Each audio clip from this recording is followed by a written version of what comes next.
All right, greetings everyone. I want to welcome you once again to Tampa Business and Real Estate Professionals podcast.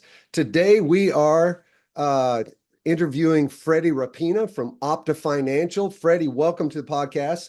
Uh, Freddie is, I've known Freddie for quite a while now. He's a member of our network and he does financial advising. Freddie, why don't you introduce yourself and tell us a little bit about Opta Financial.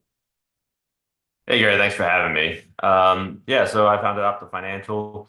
Wanted a firm that would be a little bit different and really help people with building wealth and not just, having people put money in the market and sit around and try to wait for 30 years for compound interest to do its thing. We wanted a more proactive firm that was going to be able to help people build wealth, not just with market-based assets, but also real estate investments, businesses, and even some things we don't obtain any revenue from, which is quite okay. We're very passionate about helping people get to that next level of wealth, whatever that means to them. Especially, people that have saved a lot and have played a good checkers game, but now want to switch over to chess. I like that. Played checkers and now they want to switch over to chess. And Freddie, correct me if I'm wrong, but you're one of the few financial advisors that I'm aware of that actually does work with people to like help them get invested in real estate, help them get invested in alternative forms of investing. Most of the financial advisors that work for the big name companies, they're sort of locked into those whatever those companies offer. Is that correct? Yeah, that's correct. We're an independent firm, and I mean, I don't understand why the financial world doesn't advocate more for investing in real estate, investing in business, things that cash flow. It's just it's the big money generator. It's how you build true wealth over time. All right, and it's not just we love the market-based assets. Don't get us wrong. All right, Oh we yeah. love the market-based assets, but in our opinion, the market-based assets are the resources that you should have to be able to obtain loans to create leverage and be able to, and then you use those loans to purchase cash flowing assets such as real estate, such as businesses that are going to bring in that steady income, every single month to you, and your paper assets are going to grow over time. The real estate's going to grow over time as well, and you're getting cash flow, and you don't have to wait, 30, 40 years for those numbers to really do its thing. Compound interest, in my opinion, is the most oversold concept to the middle class. Really? There's a real do as I say, not as I do element to the financial world right now. We have these big name companies, and they just kind of tell you to, put your money in the market, put your money in the market, invest with them, and then they take the 401k. money and they buy hotels, they buy Oh yeah. shopping malls, they buy all these cash businesses, all these things that Mhm. cash flow to make their companies wealth bigger. And I'm not saying they're doing anything wrong. I'm saying they're doing things right, and it's just not what the average American is doing, and we're looking to change that a little bit. That's awesome, man. Yeah. So tell me, how'd you get your start in the financial world, this business of advising and coaching people in finances? Well, I was a police officer in my previous career, Really? and yeah, in Fairfax County, Virginia, and which is a suburb of DC, very affluent area. And I started getting around really wealthy people, and I started learning really fast that you know, that people that were becoming super duper wealthy were investing in these types of things, doing these types of strategies. So I started a firm, started really small, of course, helping my fellow police brethren and firefighters, nurses, teachers, and and it got pretty big pretty quickly. And I was able to retire from the police department. But now I'm super passionate about not only just helping government employees, but also helping high net worth individuals become Mm. even, people get to that next level, right? Right. Including, people we would call the middle class. They have that ability to get to that next level. Heck, I did it. If I did it, anybody can do it. Mm. And it doesn't take a ton to really change the lifestyle, but if you cannot have uncommon results doing common things. Mm. When people say things like, well, don't most people do this? I say, yeah, most people do that. Do you want what most people have? Because most people aren't doing so well. So, so you got to change your mindset. And that's why, one of the reasons why I wrote the book to really shine a spotlight on those two different mindsets. Yeah, awesome, awesome. So, what do you enjoy most about your profession? I enjoy most seeing that growth within people, with Mm, my clients, whether it's going from, whether it's going from, $1 million in net worth to like $3 million, or whether it's whatever, like whatever mhm. but I love watching their lifestyle improve, right? Those are the compliments I really love when people say like, I'm able to do this. I'm able to go on more vacations. I'm able to spend more time with my family. I'm able to do things. Those are the things that I really enjoy, seeing that growth, not just in the accounts, but in the lifestyle. Because I think that's where the rubber meets the road, right? Mm. They don't want just more, see higher numbers in their accounts. They want to do what they want to do when they want to do it with the people they want to do it with. Yeah. So we have a lot of people in our network that are just sort of starting out. If someone was starting out in your business, what advice would you give them? Starting out in my business or starting out like building Starting wealth? out as a financial advisor. Oh, yeah, you kind of have to. If I think making that choice, like what are you going to be? What type of advisor do you want to be? Or, like in my opinion, everybody should be a fiduciary advisor. It should be fully licensed. What does that mean exactly? A A fiduciary fiduciary advisor. advisor means that I have to act in the best interest of my clients. I cannot work in my own best interest. I can't act in the best interest of the firm that I own. I have to work in the client's best interest. I have to put myself in their shoes and say, like, okay, if I had the knowledge I have, what would I do? What would be the best thing for them to do?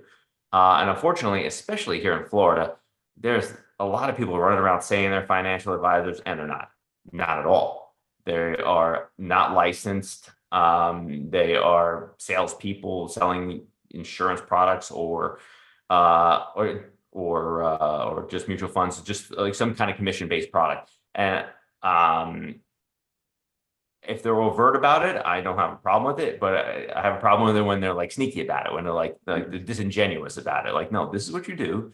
Um, and so it's just really deciding who are you going to be someone who's going to work for your client, or are you going to be someone that's just out there selling just products? Not that there's anything wrong with the products though. Like, I Mhm. want to make that clear, right? It's just when you're a hammer, everything looks like a nail, right? Because your main goal is to get that deal done so you can earn your commission, not working in the best interest of the client sometimes. Mm, But there's mm. conflicts of interest in all facets of wealth advising. Right, right. So let me ask you this. What one thing would you do in your business if you knew it would not fail? I knew it would not fail. Um,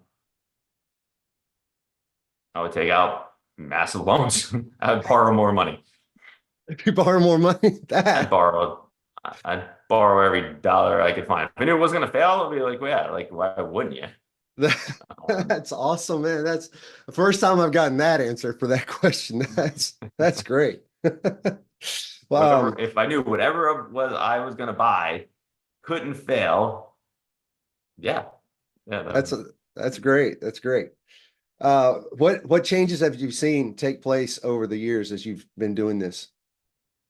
Oh, technology for sure. Mhm. Technology has really helped.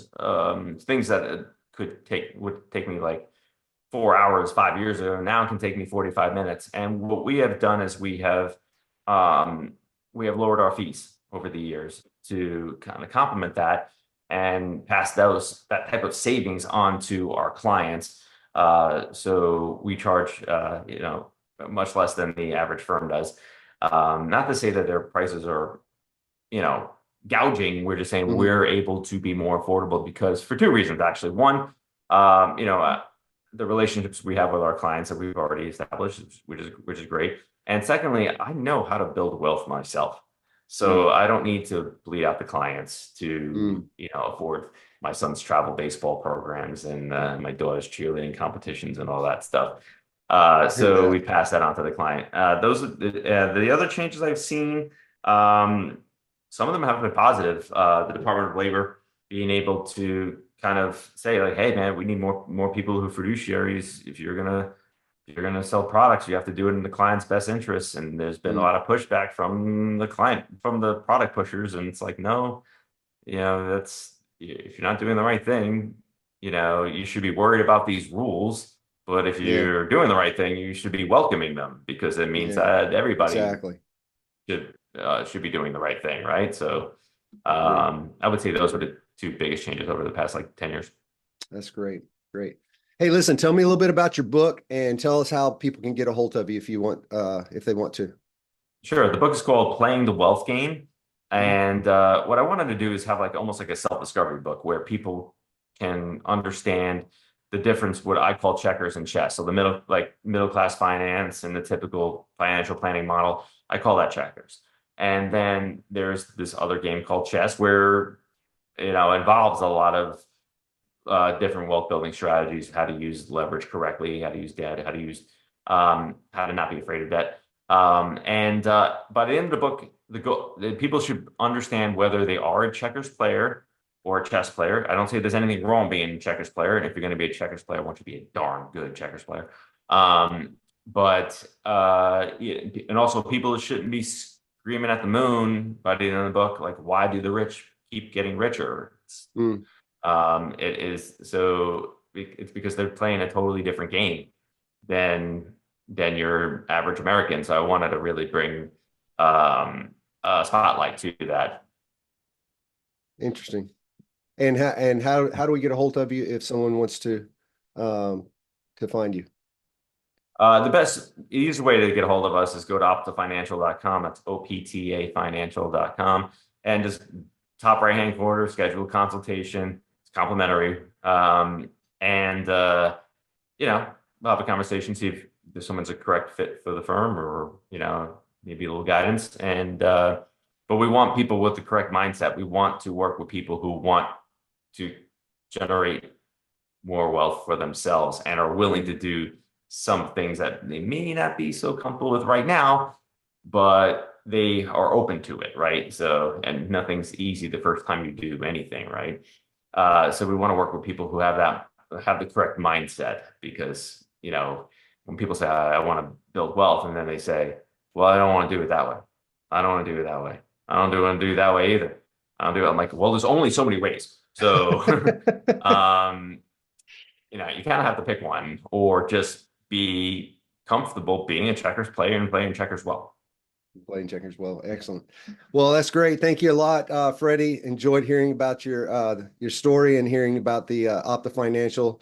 Uh, uh, just want to invite anyone that's watching to come out and visit with us. We meet the second Tuesday of every month at Dave and Buster's. That's the arcade. No, we're not playing video games. They actually have meeting rooms behind the arcade. So you might be able to meet Freddie there. But second Tuesday of every month at 6 p.m., Dave and Buster's. That's where we have our monthly meeting for the Tampa business and real estate professionals. And just I want to briefly mention, we also are having our summit for Alchemist Nation. Alchemist Nation Summit is coming up October 18th through 20 in Orlando. So comment in our Facebook group or in our LinkedIn group if you're interested in one of those. We'll make sure that you get an invitation. So And if thank you a I'm lot not there, once Dave again, and Freddie. Buster's, Mariah Peaster would be there as well. She Mariah works out. Peaster, yeah, who comes down to Dave and Buster's from your office. So, yeah, great visiting with you. Thanks once again, Freddie. Thanks, Take Gary. care. Thanks for having me. Have a good day.